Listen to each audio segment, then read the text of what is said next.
Hello, I'm Zach Mills, and this is my breakdown of the Manticore Soul ability in Castlevania Aria of Sorrow. Let's begin.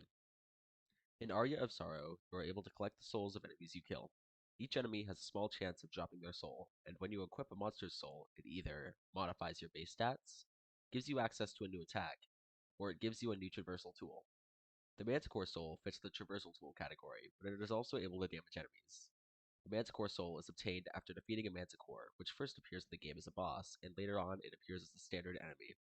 The Manticore has a 1.39% chance of dropping its soul, but as you level up, those odds increase. The Manticore Soul, when equipped, is able to be used with right bumper on an Xbox controller or W on a keyboard.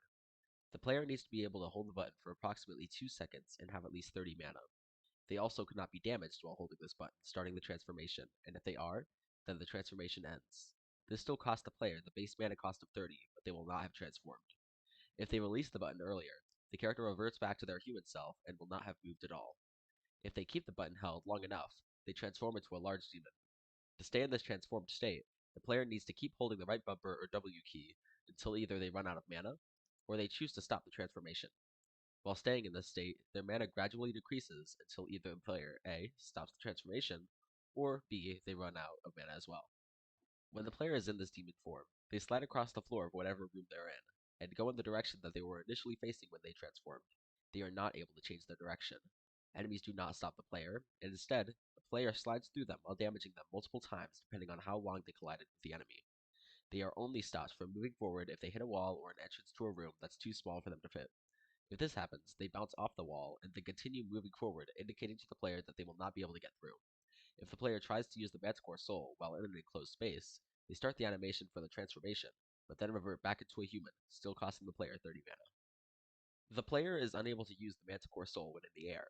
They are unable to jump while using it, and the player is unable to use weapons during this transformation. If the player doesn't have the Undying Soul when they are in their demon form and go over deep water, they de-transform and fall into the water. If the water is shallow, then they slide through.